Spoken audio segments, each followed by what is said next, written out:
hadir ada di acara ini ya bersama adik-adik dari MCK. Semoga acara hari ini itu adalah acara yang baik, yang memberikan dampak positif bagi kita semua, dan juga membawa berkah untuk kehidupan kita semua, dan khususnya adalah untuk generasi Z, ya, perkembangan generasi Z. Puji syukur pada Allah SWT, siang hari ini sudah banyak yang hadir dengan meeting Zoom ini. Mungkin adik-adik semua di sana yang bisa menyimak dengan hikmat, ya, mungkin bisa disediakan beberapa jendela agar nanti tidak tertinggal dengan part-part yang materi yang akan disampaikan.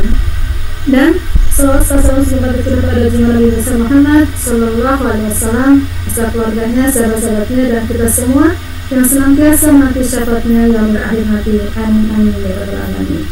Tema hari ini sangat menarik sekali, yang mana ini relevan dengan kondisi saat ini, yang mana generasi sekarang itu adalah generasi memang butuh sekali pendampingan dari orang tua, dari guru, dan dari siapapun, ya, karena pada generasi ini memang suatu generasi yang luar biasa, ya, baik itu dari sisi negatifnya pun dari sisi positifnya. Pada siang hari ini dengan tema membangun karakter muslim di zaman modern untuk Gen Z, saya akan bahas beberapa part yang mungkin nanti bisa setelah ini bisa kita diskusikan, ya. Dan mulai lagi bahwa yang hadir di sini adalah hampir semuanya Gen Z, ya, nggak ada generasi milenialnya. Paling saya ya milenial, ya. Semua Gen Z alhamdulillah, jadi masih terlihat muda dari kakeknya, dari neneknya, gitu. Baik, yang pertama bahwa generasi Z itu adalah generasi yang lahir antara tahun 1997 sampai 2012, ya, dimana pada saat itu saat ini dikenal dengan sebagai digital native atau generasi pertama yang tumbuh di era teknologi yang begitu canggih. Jadi kehidupan Gen Z ini adalah kehidupan yang mungkin sebagian besar itu adalah menggunakan teknologi atau generasi yang tumbuh bersamaan dengan perkembangannya teknologi, ya, dan itu merupakan bagian dari kehidupan mereka sehari-hari. Nggak mungkin kalau sekarang itu hidup tanpa internet, tanpa gadget, itu nggak mungkin, tanpa sosial media, nggak mungkin. Coba mana ada Gen Z yang nggak punya sosial media? Bahkan kalau nggak punya sosial media itu nanti udah yang tertinggal zaman, udah diasing sama teman-teman, kan gitu, ya. Ini seperti itu. Nah, memang luar biasa sekali teknologi yang setelah pandemi sekarang ini, yang tadinya mungkin kita dibatasi untuk mengakses internet, setelah pandemi sampai sekarang itu justru internet merupakan bagian dari aktivitas kita sehari-hari, apalagi Gen Z. Jadi internet itu adalah bagian dari kehidupan Gen Z sehari-hari, gitu. Untuk aktivitas sosial, aktivitas online, ya. Bahkan saking seringnya mengkonsumsi internet, ya, online, gitu, ya, aktivitas online, baik itu aktivitas belajar sudah pakai online, yang menggunakan internet, belanja pakai internet, ya, pakai gadget, terus apalagi mengekspresikan dirinya pun juga dengan adanya gadget, ya, dan juga mencari informasi apapun aktivitas gadget sekarang itu tidak jauh dari gadget, tidak jauh dari internet, apapun itu. Mau kepingin masak aja, seandainya itu adalah HP, kan begitu, ya, handphone, cara memasak apakan itu tutorialnya, mau bikin apapun seperti itu, kan gitu. Nah, itu adalah kondisi Gen Z atau digital native, ya, yang tumbuh berkembang itu dibanding dengan perkembangan teknologi, gitu, ya. Mereka mengekspresikan dirinya, mereka melihat berbagai informasi, mereka belajar dan sebagainya lewat beberapa platform media, mau itu dari YouTube, mau itu dari TikTok, mau itu dari Instagram, WhatsApp, Facebook dan sebagainya, gitu ya. Nah, mudah sekali untuk mencari informasi. Beda dengan saya generasi milenial ya, yang dulu kalau mau cari informasi itu harus nonton TV, kalau enggak harus baca buku, kan begitu. Kalau sekarang mudah sekali, tinggal ketik satu langkah sudah keluar semua apa yang kita inginkan. Nah, saking tingginya konsumsi internet ya, semakin tinggi juga hal-hal yang mungkin terkait dengan dampak negatifnya, gitu ya. Saking tingginya mengkonsumsi internet, dampak negatifnya pun ada. Yang mana Gen Z ini jadi berubah atau merubah kehidupan lah ya, baik itu dari pola pikirnya, gitu, mempengaruhi pola kehidupannya ya, baik itu dari pola pikirnya, tingkah lakunya, gaya hidupnya, kan begitu ya. Kehidupan sosialnya itu berubah. Beda dengan saya kalau dulu mau mengkabarkan seseorang itu saya harus datang ke rumahnya. Kalau sekarang enggak, tinggal pencet WA sudah langsung informasi itu sampai, kan begitu ya. Nah itu ya, jadi mempengaruhi juga pola kehidupannya, gitu ya, mempengaruhi pola pikirnya juga, pola tadi tingkah lakunya, gaya hidupnya dan sebagainya.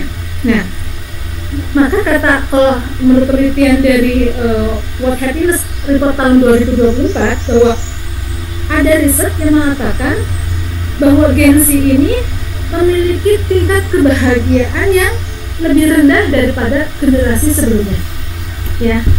Kalau sekarang, zaman dulu nggak punya HP itu fine-fine aja ya. Zaman dulu tuh nggak punya HP, fine-fine aja, bisa mencari permainan yang lain atau kesibukan yang lain.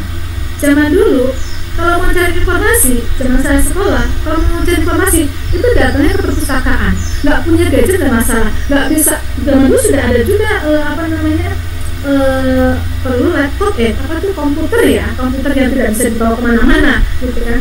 Nah, kalau zaman dulu cari informasi itu ada di perpustakaan, mencari ilmu dari perpustakaan. Sekarang sudah tidak lagi. Nah itu, jadi kita happy aja, nggak nonton HP pun happy aja. Kalau sekarang nggak bisa kalau nggak pegang HP, bahkan HP ketinggalan saja, mau berangkat sekolah, mau berangkat kerja, ketinggalan itu udah yang rasanya tuh cemas, gelisah dan sebagainya, ya enggak? Kan seperti itu kan. Nah kalau kita tidak gitu. Nah jadi tingkat kecemasannya ya, tingkat stresnya itu jauh lebih tinggi daripada generasi milenial atau generasi sebelumnya. Intinya dari permainan. Kalau dulu main tuh masih yang main karet, main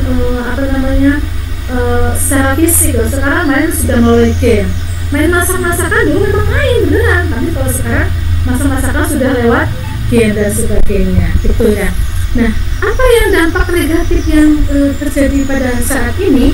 Yaitu adalah konsumtif. Jadi generasi Z atau Gen Z itu lebih cenderung konsumtif, ya. Konsumtif itu gaya hidup yang seseorang itu lebih fokus pada pembelian barang-barang, ya, sebagai bagian dari gaya hidupnya dibanding dengan membeli kebutuhan yang sifatnya pokok atau primer. Nah, jadi kalau bahasa kitanya bahasa gampangnya itu sok beli-belian gitulah ya. Apa-apa beli itu konsumtif, gitu kan. Misalnya mau ke suatu acara, dari outfitnya itu udah harus match, ya. Apa-apa harus di planning, bagus sih gitu kan. Tapi dari konsumtifnya gini, misalnya saya datang satu acara apa nih? Aku punya bajunya nggak, kan begitu ya? Oh ternyata baju aku nggak ada kalau untuk undangan ini atau untuk acara ini atau acara itu, maka beli baju. Terus belum kerudungnya, belum nanti sendalnya atau sepatunya, belum nanti tasnya, kan begitu. Untuk satu acara aja itu budgetnya itu tersendiri gitu. Jadi ya kalau zaman dulu tuh mau acara apa? Acara misalnya acara parenting, misalnya kalau saya dulu teman parenting, ya udah pakai baju yang ada aja kan, yang penting sopan untuk aurat dan sebagainya. Kalau sekarang tidak, lebih pada mementingkan outfit, ya. outfitnya kayak apa coba, berapa gitu, bahkan bisa direview tuh kan begitu. Bisa direview tuh dari atas ujung kepala sampai ujung kaki gitu ya, produknya harga berapa, tasnya berapa, bajunya berapa kan gitu. Itu baru dari sisi kita fashionnya, belum makanannya. Kadang punya apa beli lagi ada yang tren di sini, oh beli, ini ada apa sih makanan yang lagi viral di TikTok, beli kan begitu. Males masak atau mungkin ada makanan di rumah, beli, bukan masak sendiri tapi beli kan, itu adalah konsumtif gitu ya. Padahal itu nggak perlu amat, apalagi misalnya jalan-jalan ke sebuah mall itu ada diskon, atau mungkin di sosial media ada diskon di ini Pizza Hut atau di Ciko dan sebagainya, udah langsung berupdate kan begitu. Ayo kita beli, ini ada info diskon dan sebagainya, tanpa berpikir kritis apakah harga diskon itu barang yang diskon itu perlu kita beli atau tidak, ya kan? Perlu kita beli atau tidak? Kalau memang tidak perlu, ya harusnya tidak kan gitu. Tetapi gaya konsumen itu, kalau ini mumpung diskon nih kan begitu, jarang-jarang nggak tiap hari. Nah itu adalah gaya hidup konsumtif. Nah berikutnya adalah sisi negatif dari ini adalah pick me mentality gitu kan. Jadi yang ingin selalu tampil beda ya, untuk mendapatkan validasi, pengakuan bahwa dia itu terlihat istimewa ya. Jadi pick me mentality, pingin beda dan butuh validasi bahwa kita tuh lebih dari mereka. Ini loh gua, ini loh aku gitu kan, seperti itu. Harus memiliki sesuatu yang berbeda dari teman-teman yang lainnya ya. Dan mungkin tasnya yang branded kan begitu, atau mungkin dari visi yang cantik gitu kan ya. Nanti yang sebelahnya insecure kan gitu kalau memang ternyata barang dipakainya nggak branded, atau mungkin kalah dengan harganya dan sebagainya, atau mungkin mukanya nggak glowing kan begitu, maka di glowingin kan begitu ya. Jadi ingin tampil beda, ingin yang paling cantik, ingin yang paling semuanya gitu. Dan yang berikutnya adalah FOMO, fear of missing out. Nah ini tren ya, yang orang generasi Z itu selalu ingin mengikuti zaman, takut ketinggalan. Misalnya kalau nggak punya iPhone berapa yang sekarang terbaru? 16 ya, kemarin atas kan 16. Nah, gimana nih kalau nggak punya iPhone yang terbaru kan begitu? Nanti nggak bisa ini, nggak bisa itu. Kalau handphone HP kayak gini mah kameranya itu nggak jelas kan begitu. Beda dengan gen milenial ya, gen milenial kan yang penting bisa untuk komunikasi, jadi lebih kepada fungsinya. Apa sih fungsi gadget itu kan begitu. Tetapi kalau Gen Z itu lebih mementingkan lifestyle kan, gaya gitu ya. Khawatir ketinggalan kalau misalnya HP-nya itu masih HP merek Ono kan gitu kan. Nah, sebutin merek ya nanti dikirain kalau pakai HP Ono, wah itu cuma Ono kan gitu. Ono itu orang Jawa, bahasa Jawa, Ono itu ada kan gitu. Kalau Oppo itu apa gitu. Nah itu jadi generasi sekarang itu adalah generasi yang FOMO, yang selalu pingin ikut-ikutan kan begitu. Padahal seharusnya hiduplah sesuai dengan levelmu gitu. Jangan hidup di level orang lain gitu kan. Kalau memang kita level mahasiswa, ya hidup sebagai mahasiswa gitu. Jangan level artis gitu ya, yang pengen popularitas ya, pengen barang-barang brand dan sebagainya.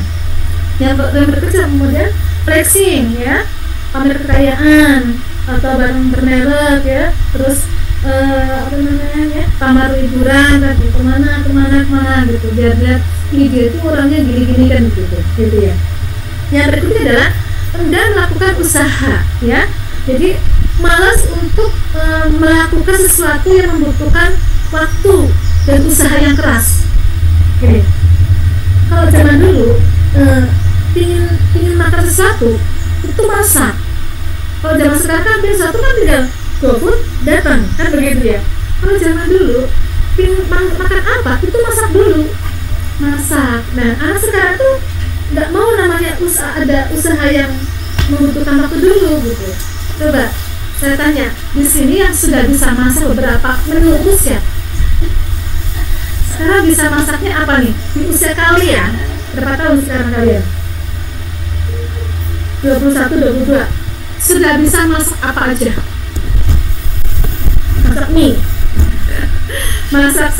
masak air, atau masak nasi. Belum tuh sudah bisa masak nasi, gitu kan? Nah itu, jadi anak sekarang generasi itu enggan untuk melakukan hal-hal yang membutuhkan waktu yang lama dan juga usaha yang keras gitu. Jadi pokoknya kalau misalnya dimakan ya GoFood kan gitu. Nggak masak nasi ya udah langsung GoFood yang sudah ada nasinya, nggak mau masak dulu kan gitu. Bekerja membaca berapa buku yang sudah kalian baca sebagai mahasiswa tingkat 6? Coba berapa buku yang pernah dibaca? Ada nggak target setiap hari harus membaca sekian buku? Gitu. Kalau zaman dulu saya setiap hari itu ditargetkan untuk baca buku. Gitu. Jadi bahkan setiap bulan itu harus ada buku yang dibeli, entah itu 1 atau 2 atau 3 kan begitu. Dan mungkin bisa jadi minimal itu 1 bulan itu 4 buku yang dibaca. Nah itu anak sekarang jarang yang baca buku, jangan buku-buku yang tambahan gitu ya, buku-buku yang menjadi pokok pelajaran aja itu jarang. Gitu. Tahunya nanti begitu ada soal langsung pencet Google keluar jawabannya. Nah, kalau zaman dulu tidak seperti itu gitu. Jadi inilah beberapa sisi negatif dari Gen Z ya. Nah, tadi sudah konsumtif, ini, FOMO, kan terus enggak melakukan usaha kan gitu. Apalagi kalau zaman dulu kayak tadi ke sekolah itu ke kampus itu jalan kaki. Nah sekarang pada mau jalan kaki, nggak punya motor pakai Grab kan gitu. Zaman dulu itu namanya sekolah itu benar-benar apa adanya, dan hampir mayoritas mereka adalah jalan kaki ya. Jalan kaki itu kan sehat kan gitu. Makanya sekarang ada seorang pemimpin yang boleh kalau sekolah sekarang jalan kaki, anak SMA nggak boleh bawa motor kan begitu. Sehat gitu.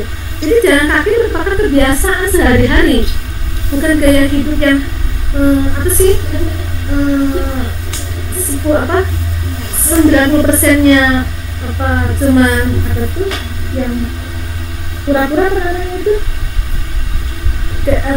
pamer doang lah gitu ya. Saya jalan kaki cuma di sepatunya kan gitu. Terus untuk niat sehatnya itu hanya sekian persen, tapi untuk niat pamernya sekian persen lebih besar kan gitu. Nah itu dari sisi negatif tensinya. Nah maka kalau tadi dilabeli dengan yang seperti itu, kita jangan pesimis, kita patahkan stigma itu gitu dengan sisi positif kita, sisi positifnya Gen Z apa gitu ya. Nah mereka pertama adalah yang cerdas teknologi. Jadi Gen Z itu kelebihannya, bagusnya adalah cerdas teknologi ya. Mereka terbiasa dengan gadget, mereka terbiasa dengan laptop, mereka terbiasa dengan sosial media. Maka sudah selayaknya sosial media ini, gadget ini dipergunakan untuk hal-hal yang positif, untuk menambah ilmu, untuk menambah wawasan, begitu. Bukan untuk sekedar pamer, bukan hanya sekedar gaya-gayaan, bukan. Apa artinya HP bagus kalau smartphone kalau isi otaknya nggak smart gitu. Nah apalagi tadi sudah didukung berbagai fasilitas, maka sosial media, handphone itu dipergunakan untuk hal-hal yang positif, untuk mencari ilmu, untuk menambah wawasan, untuk mengerjakan tugas ya, bukan untuk hanya sekedar gaya-gayaan. Nah yang berikutnya adalah inovatif. Nah banyak ide kreatif dan solusi yang baru. Jadi kreatif itu adalah banyak ide, inovatif adalah banyak ide kreatif yang menciptakan berbagai macam solusi kan atau ide. Nah ini harus sejalan Islam harus seperti itu, harus memiliki daya kreatif yang besar gitu ya, harus inovasi. Bagaimana sekarang kalau misalnya kita tidak punya inovasi kan begitu. Teknologi ini justru digunakan untuk meninggikan kreativitas kita kan gitu. Nah untuk kebaikan gitu ya, Nah, bisa berdakwah lewat sosial media, bisa menciptakan hal-hal baru gitu ya, lewat sosial media. Misalnya kalau zaman dulu namanya berdagang, kita benar-benar menggelar dagangan, nanti pembeli datang langsung kan begitu. Nah, di era Gen Z ini inovatif sekali. Berdagang itu atau bisnis itu nggak melulu dengan menggelar dagangan terus pembeli bukan membeli ya, tetapi menyebut bola dengan apa? Adanya jual beli online ya, mau itu lewat TikTok, Shopee, Bukalapak dan sebagainya gitu ya. Jadi jualan sekarang bisnis itu bisa lewat handphone atau menyebarkan dakwah juga lewat sosial media kan gitu. Yang bisa menulis lewat media, saya akan menulis quote-quote atau nasihat-nasihat atau apapun ilmu yang bisa diserap oleh yang mengunjungi atau pemirsanya kan begitu.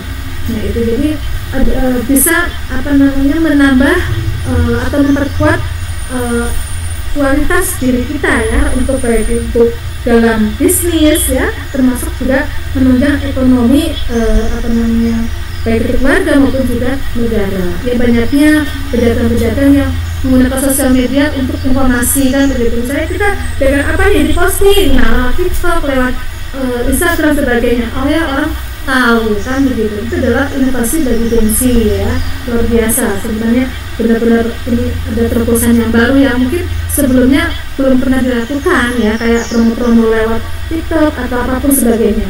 Sekalipun itu kafe di pinggir sawah pun sekarang tahu gitu. Berkat apa? Berkat inovasi para Gen Z dalam sosial media kan gitu. Sampai bagaimana nanti jalannya sudah tahu, ada mapnya kan gitu. Jadi ini adalah inovasi yang bagus untuk perkembangan zaman di era Gen Z ini. Yang berikutnya adalah adaptif ya. Adaptif itu cepat beradaptasi dengan dunia kerja atau dengan pendidikan atau dakwah dan sebagainya ya. Kemampuan diri untuk bisa menyesuaikan di setiap kondisi itu adalah adaptif. Adaptif itu Gen Z itu open minded banget sekarang, apapun bisa dilakukan ya. Mau di tempat kerja suruh begini bisa menguasai, begini bisa menguasai, atau mungkin ada satu hal yang baru kan gitu. Dengan mudah dia bisa menyesuaikan diri, termasuk juga dalam dakwahnya. Dan yang berikutnya yang bagus banget ini juga berani menyuarakan pendapat ya. Kalau sekarang ya, terlepas dari negatif dan positifnya, pendapat itu justru sudah bagus, berani menyatakan pendapat. Kalau zaman dulu saya ya, mau bikin sesuatu saja mikir, kalau kayak gini kontroversi nggak ya, kalau gini gimana ya kan begitu. Atau ketika ada satu forum suruh bertanya, nggak ada yang nanya kan begitu. Ini Gen Z sekarang luar biasa kan gitu ya, bisa menyampaikan pendapat baik itu secara langsung maupun juga lewat sosial media terkait dengan isu-isu yang berkembang atau isu-isu yang ada di masyarakat. Nah seharusnya seperti itu. Misalnya begini, di Karawang ada tuh yang kemarin penggusuran di Bekasi ya, ada anak SMA seusia SMA itu lewat sosial media menyampaikan keluh kesahnya, walaupun itu sebenarnya memang pembongkarannya memang itu memang harus dibongkar karena itu ada di lahan negara ya, tetapi positifnya adalah dia mau berani menyampaikan pendapatnya. Betul juga sekarang gitu ya, mahasiswa sekarang harus berani menyampaikan pendapat, berpikir kritis kan begitu. Bagaimana dulu mungkin kalian belum ada ya, saya waktu itu masih remaja tahun 1997, mahasiswa itu aktif sekali menyuarakan pendapatnya, aktif sekali menyerukan kebenaran, sampai ketika itu pemerintah saat itu dilengsarkan oleh para mahasiswa yang berdemo kan begitu. Ini kan aktifnya mereka menyuarakan suara, menyampaikan pendapatnya. Begitu juga dengan kalian, ini yang muda-muda berpikir kritis, maka banyak membaca berita juga, berita-berita yang terjadi kasus peristiwa atau kejadian-kejadian yang ada saat ini di lingkungan kita, itu harus kita tabu, harus diikuti. Agar apa? Agar kita ada stimulus untuk berpikir secara kritis. Misalnya di Kerawang tuh apa sih isunya? Misalnya banyaknya pelecehan seksual misalnya kan. Nah, apa penyebabnya? Generasi remaja ini harus berpikir kritis, gitu ya. Kenapa banyaknya pelecehan seksual? Kenapa banyak susahnya mencari pekerjaan? Kan begitu. Jangan senang-senang dulu ketika nanti kalian lulus langsung dengan wishlistnya nanti kalau lulus langsung kerja, langsung beli motor, beli mobil, beli rumah, menikah. Nggak selama seperti itu, gitu. Nah, ini kita harus belajar kritis, gitu kan? Apa sih yang peristiwa-peristiwa atau hal-hal yang terjadi sekeliling kita? Nah, kita harus bisa angkat dari sisi politisnya, gitu ya. Berani menyampaikan pendapat suara, gitu. Jangan diem aja, gitu. Jangan. Yang penting saya bagus bukan. Nah, namanya pendidikan itu adalah bukan sekedar transfer ilmu, gitu ya. Bukan transfer ilmu, tapi anak-anak yang kritis ya, yang berani untuk menyampaikan suara. Yang berikutnya adalah fleksibel, bisa berpindah peran ya, terbuka terhadap perbedaan, open minded. Nah, anak sekarang tuh open minded banget, nggak kolot ya, modern banget. Itu adalah sifat dari positifnya dari Gen Z ya, fleksibel, mau bergaul dengan siapapun itu masuk, gitu ya, mau dengan temennya ataupun siapapun itu kan, gitu. Atau mungkin belajar dengan gaya daring, belajar dengan offline, belajar dimanapun berada, gitu. Itu enjoy, itu senang-senang aja, humble gitu ya. Nah, itu dari sisi positifnya Gen Z ya. Itu yang harusnya menjadi semangat kita untuk bisa menata masa depan ya, menata masa depan yang bermanfaat untuk negara dan juga bangsanya. Dan yang berikutnya ini berbeda masa jam 2 ya berarti ya. Nah, yang berikutnya, kalau tadi bahwa Gen Z adalah generasi penerus kita ya, pemuda, Gen Z itu pemuda ya. Bagaimana sih seharusnya pemuda itu harus seperti apa? Pemuda harus seperti apa? Nah, profil pemuda sebenarnya mengenai ke pemuda senior, pemuda senior. Kalau Gen Z pemuda junior ya. Nah, profil istimewa atau profil mewahnya generasi Islam. Nah, karena kalian Muslim berarti dari Islam ya. Profil istimewanya generasi Muslim ya, Gen Z ini yang pertama adalah kita mengakui bahwa kita adalah sebagai hamba Allah ya. Kita sebagai hamba Allah, kita diciptakan oleh Allah, kita adalah orang yang lemah.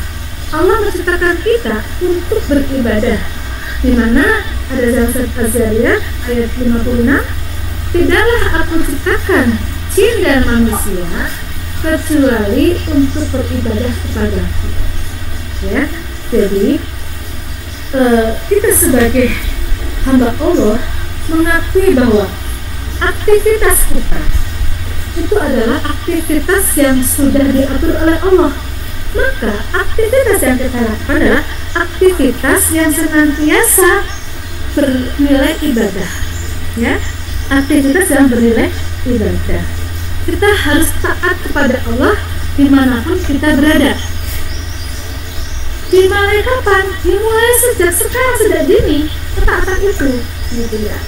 Jadi kita taat kepada Allah ya, menjalin dekat dengan Allah, karena kita sebagai hamba yang tidak bisa berbuat apapun tanpa seizin Allah.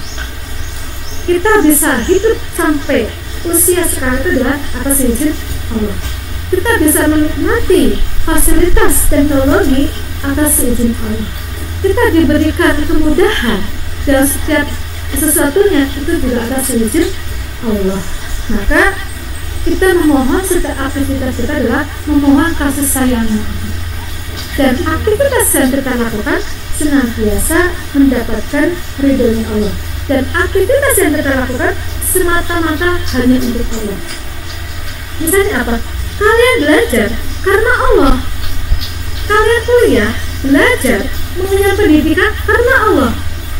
Allah sudah memerintahkan, ya, bahwa thalabul ilmi fardhatun ala kulli muslim wa muslimat, bahwa kalian adalah seorang muslim wajib, ya, wajib mencari ilmu, wajib mengenyam pendidikan, gitu. Jadi aktivitas kalian dalam kuliah, dalam pendidikan itu adalah aktivitas ibadah kepada Allah, mengikuti perintah Allah, ya. Aktivitas kalian yang lain misalnya, ya, sebagai anak, ya, birrul walidain, taat terhadap suami, berbakti kepada orang tua, itu adalah bagian dari kita sebagai hamba Allah yang harus beribadah, dan aktivitas kita senantiasa merupakan sesuatu yang diberitakan oleh Allah, ya. Yang berikutnya, pemuda muslim, ya, generasi muslim harus memiliki pola pikir dan kepribadian yang islami, ya. Memiliki pola pikir yang cemerlang, nggak jumut, memiliki pola pikir yang cerdas, ya, cemerlang, cerdas, dan juga mendalam. Tetapi mendalam, karena nggak semuanya anak-anak itu bisa berpikir secara mendalam, ya. Jadi harus memiliki pola pikir, ya, yaitu pemikiran yang cerdas, cemerlang, dan mendalam. Mendalam artinya begini loh, di meja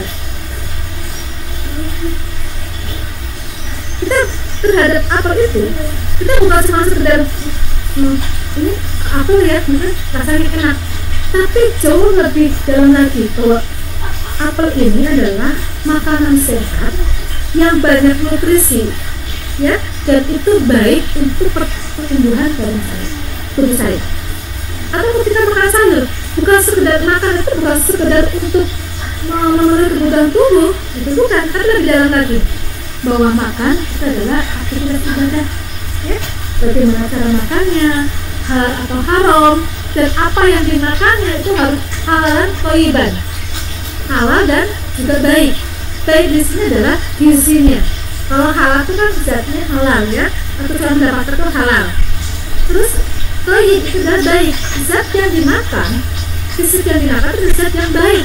Oh, sayur nih, bukan sekedar makan sayur, tapi bagaimana cara mengolah sayur itu agar bermanfaat bagi tubuh kita. Sebenarnya, oh, ini sayur bayam, bagus untuk pertumbuhan badan kita dan otak kita dan sebagainya. Itu berpikir cemerlang. Bagaimana juga ketika kalian kuliah? Oh, saya kuliah itu bukan sekedar untuk mendapat ijazah, tapi untuk mendapat ilmu, untuk menserap ilmu. Agar apa? Agar nantinya kuat menghadapi hidup. Karena hidup itu perlu ilmu. Bayangin kalau hidup nggak perlu ilmu, ya, dan jadi apa? Lontang lantung, ya. Jadi harus memiliki pola pikir dan pola pikir Islam, ya. Dan juga kepribadian Islam. Kepribadian Islam adalah pola sikap Islami. Pola sikap kita juga harus Islami. Nah, sebagai seorang pemuda yang nantinya akan menjadi tonggak perubahan, ya, kita harus memiliki pola pikir dan pola sikap yang Islami. Pola Islam, santun, ya, akhlak yang baik, santun, terus menghormati guru, dosen, orang tua, nah itu. Jadi sikap yang Islami atau aplikasi pemahaman kita terhadap diri kita.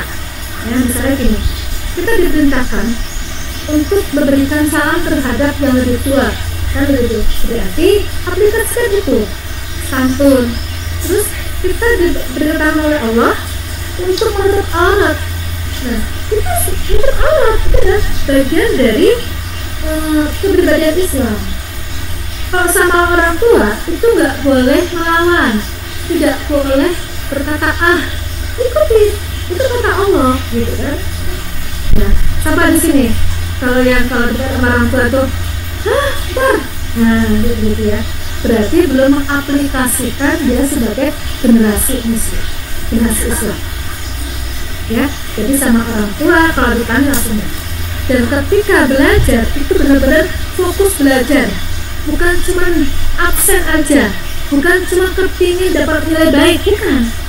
Tapi belajar itu adalah menserap ilmu. Maka dibiasakan untuk menserap ilmu, bukan cuma transfer ilmu, bukan cuma dapat agar nilainya baik, agar absennya baik, agar nanti lulus dalam predikat yang baik, bukan itu. Tapi lebih kepada agar kita menserap ilmu, karena ilmu itu nanti akan menjadi kehidupan kita. Nah, dan yang berikutnya, generasi Muslim, generasi Islam itu harus kuat, tangguh, dan berkualitas. Ya, harus tangguh, kuat, dan berkualitas. Maka di sini harus berani, ya, melawan sebuah keburukan, ya, harus berani melawan tekanan. Yang dikatakan kuat, tangguh, berkualitas adalah pemuda itu harus memiliki mental baja. Pemuda itu harus kuat, mental pejuang, ya, mental pemenang.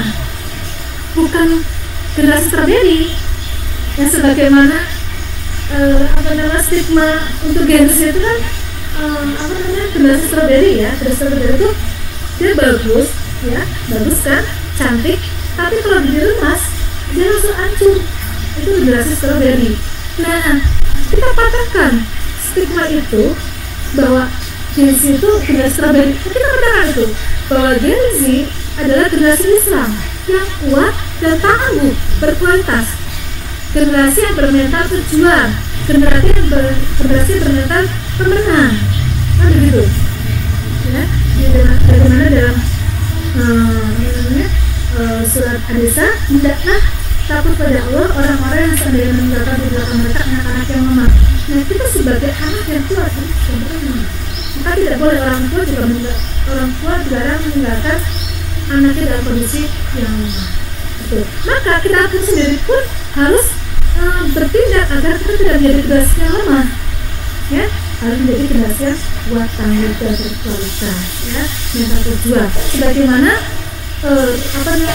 pada masa kejayaan Islam ada seorang pemuda namanya Muhammad Al-Fatih, ya, itu masih sangat belianya, tetapi beliau ini menjadi penakluk Konstantinopel. Itu. Jadi Muhammad Al-Fatih ini era kejayaan Islam yang mencetak generasi yang kuat dan tangguh, sehingga Muhammad Al-Fatih sampai bisa menaklukkan Konstantinopel, ya, Bizantium ketika itu. Ini ditaklukkan oleh seorang pemuda. Sama, kita juga bisa menaklukkan sebuah peradaban, ya, peradaban yang kita sekarang astagfirullah itu ancur-ancuran, ya, namanya kejahatan di mana-mana, adabnya sudah rusak, kan begitu. Pokoknya udah gak bisa dibayangkan. Nah, kita harus bisa berubah itu, ya, berubah kondisi kegelapan ini menjadi kondisi yang cemerlang. Maka generasi Islam adalah generasi yang kuat, ya, sebagaimana Muhammad Al-Fatih.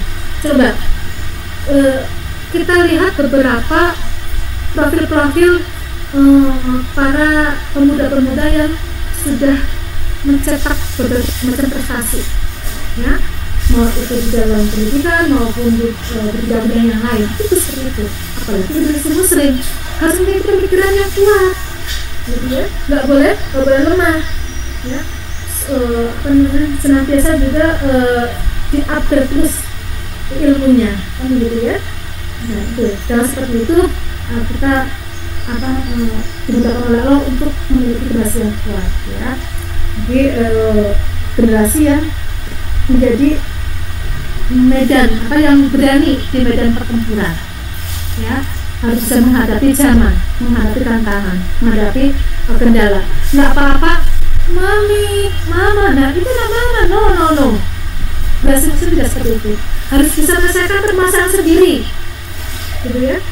Gitu. Apa senang lapar, mama. Nah, apa coba? Cuma sekedar untuk memberi kebutuhan diri saja dia nggak mampu.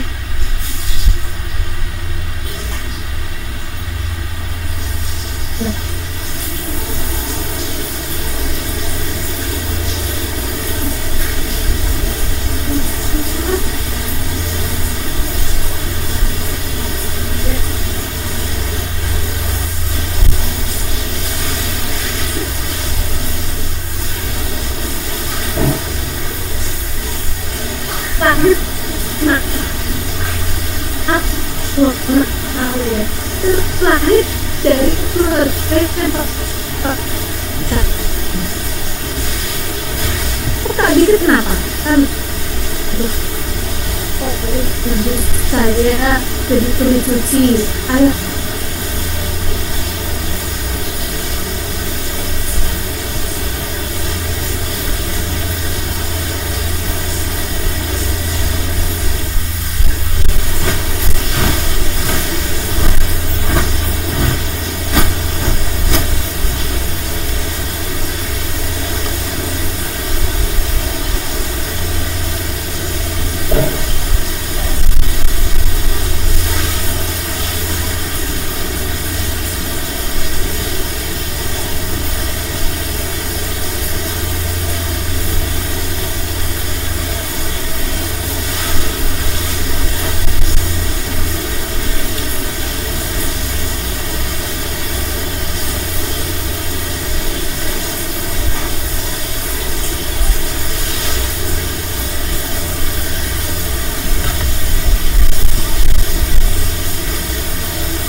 itu adalah selemahan iman.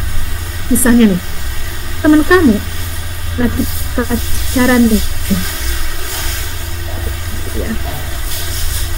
Nah, kalau mungkin kamu dengan tangan tuh nggak bisa, saya terlalu kasar mungkin ya. Sebenarnya tangan itu adalah penguasa yang memiliki otoritas untuk bisa mencegah kemungkaran.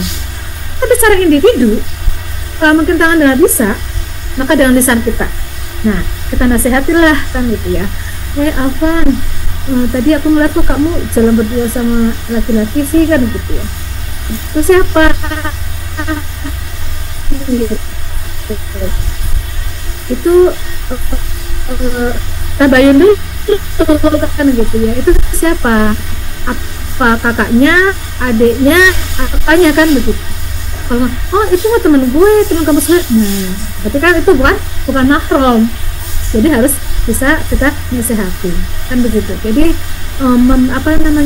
menyerukan kebaikan dan juga mencegah kemungkaran, dikasih sayangnya gitu. Bukan apaan sih lo katanya, lo suci banget sama gue kan gitu. Nah, nggak seperti itu. Nasihat itu adalah nasihat merupakan kasih sayang ya.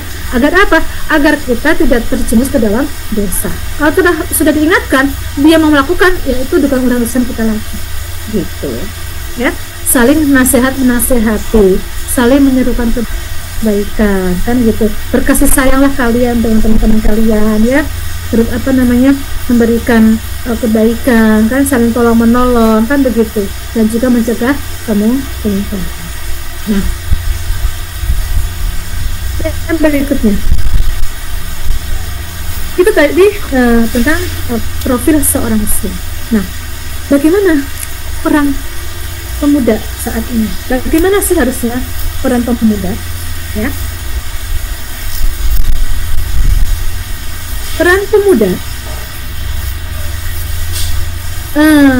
mana tadi? Memang pemuda adalah generasi yang strategis untuk membangun sebuah peradaban ya. Pemuda adalah masa strategis, masa yang paling bagus gitu ya untuk merubah peradaban. Nah, maka di situ pertama ya, sebagai agent of change, sebagai agen perubahan ya, pemuda itu harus menjadi agen perubahan ya, karena peradaban satu bangsa itu di tangan pemuda ya. Peradaban satu bangsa ada di tangan pemuda. Maka sudah seharusnya kalian ini ada di sini itu adalah tonggak peradaban ya, menjadi agen perubahan gitu, memperbaiki kondisi masyarakat, kondisi umat. Dengan apa? Dengan apa yang kita miliki, dengan potensi yang kita miliki, dengan keahlian yang kita miliki kan begitu. Kalau ternyata pemuda yang sekarang tuh pasif, itu tidak akan bangkit negara ini. Ya, pemudanya hanya cuma mengutamakan fashion, food, and fun. Ya, fashion, gaya hidup, cara berpakaian, outfitnya, gitu kan ya. Boleh pakai baju bagus, tetapi harus sesuai dengan hukum Islam. Ya, karena kita seorang Muslim. Ya, fashionable itu bukan harus membuka aurat, bahkan itu adalah dosa. Maka jadilah akan perubahan. Bagi siapa? Bagi mereka yang mungkin masih melakukan kemaksiatan. Ya, menjadi inspirasi bagi pemuda yang lainnya. Misalnya nih, Kak Desi. Nah, Kak Desi sudah paham nih tentang bahwa perempuan itu adalah menutup aurat, ya, dan harus menutup aurat itu bagaimana? Dalam Islam sudah ada kriterianya, tinggal baca. Makanya nih kenapa akhirnya kita harus nanti akhirnya ada di bahasan berikutnya adalah untuk mencari ilmu, ya, menguasai ilmu, ya.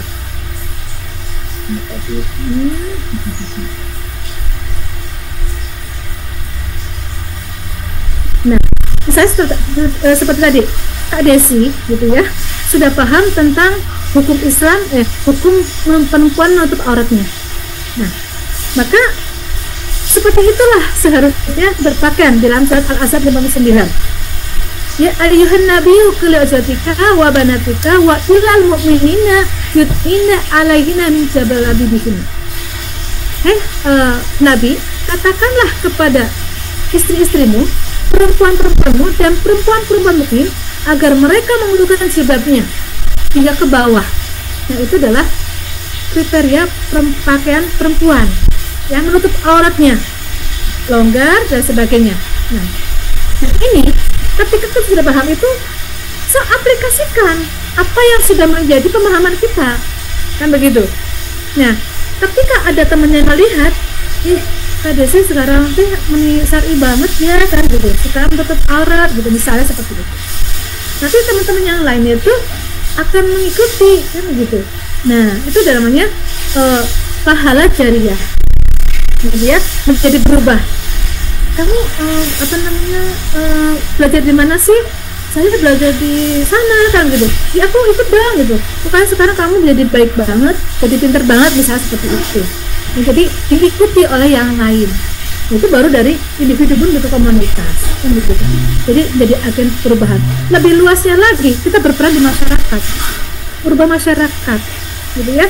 Mau itu dari sisi apapun, mau dari bidang apapun, ya, mau dari pendidikan, sosial dan sebagainya. Kita harus menjadi agen perubahan. Bahkan pemuda harus menjadi leader of change, menjadi menjadi pemimpin perubahan, ya. Agar apa? Agar kuat, nggak lemah, gitu, memiliki ekonomi yang kuat dan sebagainya. Jadi jadilah pemuda yang menjadi agen perubahan. Yang kedua, menjadi pemimpin kebangkitan. Pemuda adalah pemimpin kebangkitan, ada leader of change, menjadi pemimpin kebangkitan perubahan, ya, yang membawa umat dari keterpurukan menjadi mulia bukan hanya di sisi manusia, tapi mulia juga di sisi Allah, ya. Nah, maka untuk menjadi seperti ini kita harus memiliki ilmu yang luas, memiliki visi yang kuat, dan memiliki semangat juang. Agar apa? Agar kita bisa menjadi pemimpin kebangkitan, menjadi leader, menjadi pemimpin perubahan. Itu adalah nggak melempem, nggak asal, kan begitu. Nah, yang berikutnya penegak kebenaran, ya, berani menyuarakan tadi amar ma'ruf nahi munkar dan juga menyebarkan risalah Islam. Nah, Islam pertama tadi adalah kewajiban untuk mencari ilmu. Jadi seorang muslim itu wajib mencari ilmu. Ketika sudah mencari ilmu, dia wajib mengaplikasikannya. Ketika sudah mengaplikasikannya, maka dia wajib menyebarkan Islamnya, menyebarkan ilmunya. Bagaimana? sampai di Indonesia itu adalah berkat dari penyebaran ajaran Islam dari berbagai macam agen, dari berbagai macam utusan-utusan gitu. Nggak mungkin Islam sampai kesini tutup nyelonong aja. Zaman dulu tuh nggak ada internet, ya zamannya Rasul nggak ada internet, maka kita harus menjadi penyebar risalah Islam dan tidak ada aktivitas sedikit pun, tidak ada aktivitas kebaikan sedikit pun kecuali Allah balas dengan kebaikan. Jadi nggak ada yang sia-sia, nggak ada yang tidak berguna ketika kita sudah mencari ilmu, mengaplikasikannya, gitu ya. Allah akan balas dengan kebaikan, menyebarkannya, dan Allah balas dengan kebaikan. Sampaikan darimu walaupun satu ayat. Balighu anni walau ayah, kata Rasulullah seperti itu. Sampaikanlah dariku walaupun hanya satu ayat. Mangga, kalian bisanya menyampaikan apa tentang kebaikan? Kan begitu. Sampaikan. Saya mah cuma bisanya tuh ngajarin agar perempuan tuh begini-begini, begitu berkati pada orang tua. Sampaikan saja sesuai dengan persekalian, sesuai dengan kapasitas kalian, sesuai dengan kemampuan kalian, ya. Berdakwah sesuai dengan kemampuan kita. Misalnya kalau cuma jadi inspirasi, ya silakan jadi inspirasi, kan? Atau menciptakan inspirasi, jadi inspirator. Nah, kita menciptakan pahala yang terus menerus, gitu ya. Kalau kita menyampaikan kebaikan pada satu orang, dan satu orang menyampaikan melaksanakan kebaikan itu dan ditiru lagi banyak orang, maka pahala itu akan terus mengalir, gitu ya. Nah, itu adalah peran budak muslim di Islam. Dan yang berikutnya,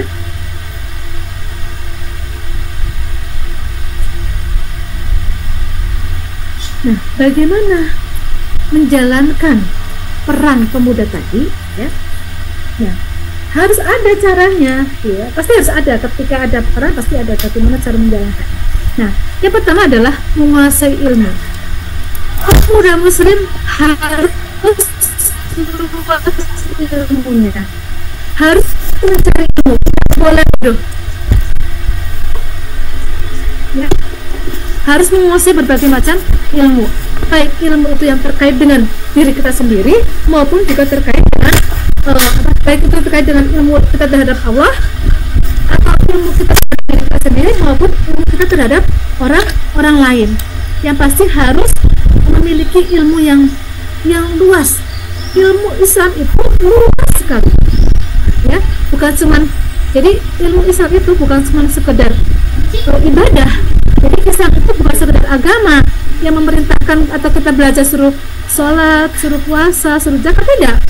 Tapi itu ilmu Islam adalah ilmu yang mengikuti alam, baik itu kehidupan kita, kehidupan masyarakat kita, sosial kita dan sebagainya. Bahkan itu terkait dengan ilmu sebelum dunia ini ada dan ilmu sekarang ada, dan nanti setelah kematian pun ilmu itu harus ada. Jadi kita harus juga memiliki, selain kita memiliki ilmu ketika menghadapi hidup ini, dan harusnya kita juga memiliki ilmu untuk menghadapi setelah kematian, setelah kehidupan. Kan akan mati. Nah, mati itu nanti akan ada keberlanjutan lagi kehidupan kita, yaitu di akhirat. Kita memiliki ilmu, ya. Ilmu itu sangat luas, ya. Allah berfirman, Allah akan meninggikan orang-orang yang beriman di antaramu dan orang yang diberi beberapa derajat dengan ilmu, beberapa derajat lebih tinggi. Ya, harus belajar ilmu, baik itu ilmu yang terkait tadi dengan diri kita dengan Allah, karena kita tadi kan sebagai hamba Allah kan. Nah, maka harus ada ilmu kita dengan Allah. Apa ilmu kita dengan Allah?